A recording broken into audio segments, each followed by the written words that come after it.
खुश आमदीद। आज के इस तफसीली जायजे में हम एक इंतहाई दिलचस्प और गहरे मौजू पर बात करने जा रहे हैं। हम उन मुस्तनिद हवालों को खंगालेंगे जो इस्लाम में इंसानी वजूद के 14 बुनियादी उसूलों की वजाहत करते हैं। दरअसल ये उसूल महज कुछ नज़रियात नहीं हैं, बल्कि ये एक मुकम्मल और मरबूत खाका पेश करते हैं कि इंसान क्या है, इसकी ज़िंदगी का मकसद क्या है और इसका हतमी अंजाम क्या होगा। आज की इस नशिस्त में हम मुकम्मल गैर जानिबदारी के साथ इन मखाज़ात का जायज़ा लेंगे ताकि इन बज़ाहिर पेचीदा तसव्वुरात को बिल्कुल आसानी से समझा जा सके। तो चलें, बिना किसी ताख़ीर के इस मौजू की गहराई में उतरते हैं। हम इन 14 उसूलों को 6 मुख्तलिफ हिस्सों में बांटकर समझेंगे। पहला हिस्सा तख्लीक, फितरत और वक़ार पर होगा। दूसरा अक़ल, इंतखाब और आज़ादी। तीसरा मसावात और इखलाकी इक़दार। चौथा ज़िम्मेदारी और आमाल। पांचवा इंसानियत का रोशन मुस्तक़बिल। और फिर छठे और आखिरी हिस्से में हम इन तमाम 14 उसूलों का एक ज़बरदस्त सा खुलासा पेश करेंगे। तो शुरुआत करते हैं पहले हिस्से से, तख्लीक, फितरत और वक़ार। पहले उसूल के मुताबिक इंसान सिर्फ इस गोश्त पोस्त के जिस्म का नाम नहीं है, बल्कि ये जिस्म और रूह का एक खूबसूरत मुरक्कब है।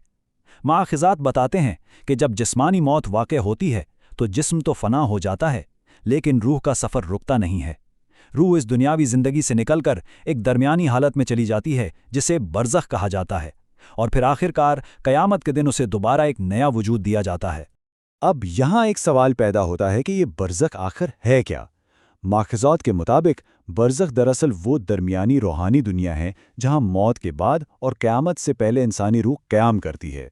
ज़रा सोचिए, ये कोई अदम या मुकम्मल फ़ना हो जाने की हालत नहीं है, बल्कि ये तो वजूद का एक बिल्कुल नया मरहला है जो ये बताता है कि मौत को इख्तिताम नहीं बल्कि एक उबूरी दौर है।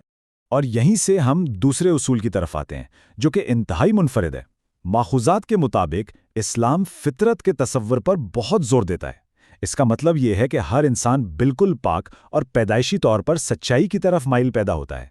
अगर हम इसका मवाजना मौरूसी गुनाह यानी इनहेरिटेड सिन के नज़रिए से करें तो मतन बिल्कुल सराहत से कहता है कि कोई भी शख्स गुनाहगार पैदा नहीं होता।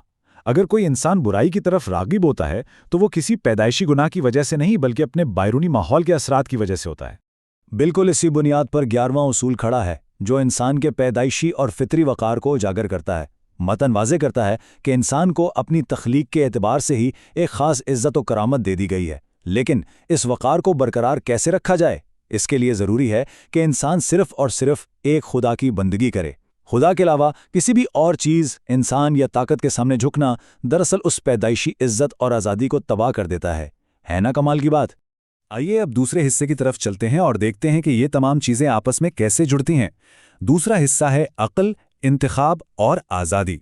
अगर हम उसूल नंबर 3, 12 और 13 को यकजा करें तो एक बहुत ही ज़बरदस्त मंतकी तसलसल सामने आता है। पहला कदम यह है कि इंसान को खुर्द और अक्ल की शानदार नेमत दी गई है ताकि वो महज अंधी तकलीद से बच सके। जानवरों के बरक्स अक्ल ही तो इंसान का असल तुर्रे इम्तियाज़ है। दूसरा कदम यह है कि यही अक्ल इंसान को आज़ादी इरादा यानी फ्री विल इस्तेमाल करने के काबिल बनाती है ताकि वो अपना रास्ता खुद चुन सके। और तीसरा कदम वो ये बताता है कि भाई ये आज़ादी बिल्कुल बेलगाम नहीं है, बल्कि ये इस शर्त के साथ जुड़ी है कि आपकी आज़ादी से अवामी अखलाकियात और माशरे की सलामती को कोई खतरा न पहुँचे।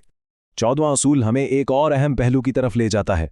इसके मुताबिक अकीदे और ईमान का ताल्लुक तो सीधा दिल से होता है और दिलों पर कभी ताकत से हुक्मरानी नहीं की जा सकती। इसीलिए दीन कबूल करने में कोई जबर, कोई ज़बरदस्ती नहीं है। यहाँ तक कि मतन के मुताबिक जिहाद का मकसद भी लोगों को तलवार के ज़ोर पर मुसलमान बनाना हरगिज़ नहीं है, बल्कि सिर्फ उन रुकावटों को हटाना है जो हक़ का पैगाम लोगों तक पहुँचने में हायल होती हैं, ताकि हर इंसान बिल्कुल आज़ादाना तौर पर हक़ और बातिल के दरमियान अपना फ़ैसला खुद कर सके। आगे बढ़ते हैं तीसरा हिस्सा, मसावात और इखलाकी इक़दार। और ये तसव्वुर बड़ी ही खूबसूरती से छठे उसूल की अक्कासी करता है। माख़िज़ात के मुताबिक नस्ल, जोग्राफिया, कबीला या सिन्फ की बुनियाद पर किसी भी किस्म की बर्तरी को सख्ती से मुस्तरद कर दिया गया है। ये ज़ाहिरी चीज़ें किसी के लिए फ़ख्र का बायस नहीं हो सकती। इंसानों के दरमियान अगर हकीकी बर्तरी और कदर मंजिलत का कोई म्यार है तो वो सिर्फ़ और सिर्फ परहेज़गारी और तकवा है जो इंसानी मसावात और उसकी खालिस तरीन और ख़ूबसूरत तरीन शक्ल में पेश करता है। 7वां उसूल हमें बताता है कि अखलाकी अक़दार की असल हैसियत क्या है। हम अक्सर सोचते हैं ना कि क्या अखलाकियात वक्त के साथ बदल जाती हैं, तो मख़ज़ात के मुताबिक इसका जवाब है बिल्कुल नहीं। कुछ बुनियादी अखलाकी कवानीन जैसे इंसाफ करना, अपना वादा पूरा करना نیکی کرنا اور دھوکے سے بچنا یہ ابدی اور مستقل ہیں۔ معاشرے کے رجحانات کتنے ہی کیوں نہ بدل جائیں اور وقت کی سوئی کتنی ہی آگے کیوں نہ نکل جائے، یہ بنیادی اخلاقی اقدار ہمیشہ اپنی جگہ ثابت اور برقرار رہتی ہیں۔ اب آتے ہیں چوتھے حصے پر، ذمہ داری اور اعمال۔ پانچویں اصول کے مطابق اب چونکہ انسان کو اتنی عقل اور آزادی دی گئی ہے تو ظاہر ہے اس کے ساتھ جواب دہی بھی تو ہوگی، اور یہ جواب دہی 4 مختلف دائروں پر محیط ہے: خدا کے سامنے، خدائی پیغمبروں کے سامنے، دوسرے انسانوں کے سامنے، اور حیرت انگیز طور پر خود اپنے آپ کے سامنے بھی۔ ماخذات تو یہاں تک کہتے ہیں کہ انسان کی اپنی آنکھیں، کان اور دل بھی ایک دن اس سے سوال کریں گے۔ یہ بات انسان کی ہر چھوٹی بڑی حرکت کو ایک بہت بڑے مقصد اور ذمہ داری کے ساتھ جوڑ دیتی ہے۔ لیکن چونکہ ہم سب انسان ہیں، خطا کا پتلا ہیں، تو یہاں چوتھا اصول امید کی ایک بہت بڑی کرن بن کر سامنے آتا ہے۔ مانا کہ ذمہ داری بہت بڑی ہے، لیکن توبہ اور واپسی کا دروازہ موت کے آخری لمحے تک ہمیشہ کھلا رہتا ہے۔ خدا کی رحمت سے مایوس ہونا تو بالکل منع ہے۔ البتہ متن ہمیں ایک تنبیہ بھی کرتا ہے اور فرعون کی مثال دیتا ہے، جس نے توبہ کرنے میں اتنی دیر کر دی کہ موت کا فرشتہ ہی سامنے آ کھڑا ہوا اور تب اس کی توبہ قبول نہ ہوئی۔ اس کا سیدھا سا مطلب یہ ہے کہ اصلاح کا موقع تو ہمیشہ موجود ہے، بس ہمیں اس میں جان بوجھ کر تاخیر نہیں کرنی چاہیے۔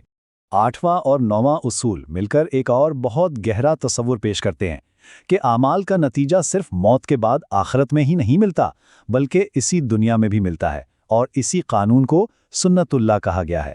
یہ وہ اٹل اور پکے خدائی قوانین ہیں جو پوری کی پوری قوموں اور معاشروں کی تقدیر کا فیصلہ کر دیتے ہیں۔ اگر کوئی معاشرہ ناانصافی اور برے اخلاق کا راستہ چنتا ہے تو وہ زوال کا شکار ہوتا ہے، اور اگر وہ انصاف اور نیکی کو اپناتا ہے تو عروج پاتا ہے۔ یہ سراسر ان معاشروں کے اپنے رویے اور اعمال کا ہی نتیجہ ہوتا ہے۔ 5واں حصہ، انسانیت کا روشن مستقبل۔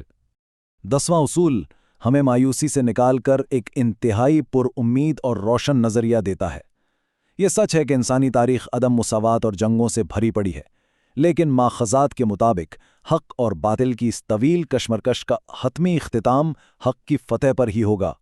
انسانیت کا مستقبل اس بات کی طرف بڑھ رہا ہے جہاں دنیا کی قیادت نیک، مخلص اور صالح لوگوں کے ہاتھ میں ہوگی، اور پوری دنیا میں صرف انصاف کا بول بالا ہوگا۔ تو ان سب باتوں کا اہم ترین نقطہ یہ کہ یہ 14 اصول بکھرے ہوئے الگ الگ خیالات نہیں ہیں، بلکہ یہ ایک مکمل اور مربوط نظام کا حصہ ہیں۔ چھٹا اور آخری حصہ، 14 اصولوں کا خلاصہ۔ چلیں جلدی سے ان اصولوں کو سمیٹتے ہیں۔ پہلے 7 اصول انسانی وجود کی اندرونی بنیادوں پر توجہ دیتے ہیں۔ انسان جسم اور روح سے مل کر بنا ہے، وہ پیدائشی طور پر بالکل پاک اور سچائی کا متلاشی ہے۔ اس کے پاس عقل کے ذریعے آزادانہ انتخاب کا حق ہے۔ غلطی ہونے پر موت سے پہلے پہلے توبہ کا دروازہ کھلا ہے۔ وہ ہر سطح پر جواب دہ ہے، ظاہری فرق سے بالاتر ہو کر صرف تقوی ہی مساوات کی اصل بنیاد ہے، اور اس کی اخلاقی اقدار ابدی اور ناقابل تغییر ہیں۔ اور باقی 7 اصول یہ اس بات پر روشنی ڈالتے ہیں کہ انفرادی عقائد ہمارے معاشرے پر کیسے اثر انداز ہوتے ہیں، اعمال کے دنیاوی نتائج ہوتے ہیں، معاشروں کا مقدر ان کے اپنے رویوں سے ہی جڑا ہے، تاریخ کا اختتام صالحین کی حکمرانی پر ہوگا، ہر انسان پیدائشی وقار کا حامل ہے، عقل کو اندھی تقلید پر ہمیشہ ترجیح حاصل ہے، آزادی دی تو گئی ہے مگر وہ عوامی مفاد سے مشروط ہے، اور سب سے بڑھ کر دین کے معاملے میں کوئی زبردستی نہیں ہے، ہر انسان اپنا راستہ چننے میں مکمل آزاد ہے۔ آج کے اس تفصیلی جائزے کا اختتام ہم ایک بہت ہی گہرے اور فکر انگیز سوال پر کرتے ہیں۔ ہم نے ماخذات کی روشنی میں ان 14 اصولوں کو پوری غیر جانبداری کے ساتھ سمجھنے کی کوشش کی ہے۔ اب ذرا تصور کریں، اگر آج کی دنیا کا کوئی بھی معاشرہ واقعی انسانی وقار کی اس بلندی کو تسلیم کر لے اور ہر فرد اس ہماگیر جواب دہی کا حقیقی احساس کر لے، تو کیا ہمارے موجودہ سماجی، معاشی اور سیاسی نظام مکمل طور پر تبدیل نہیں ہو جائیں گے؟ ہماری دنیا کیسی نظر آئے گی؟ اس سوال پر ضرور غور کیجیے گا۔ آج کی اس نشست میں ہمارے ساتھ رہنے کا بہت بہت شکریہ۔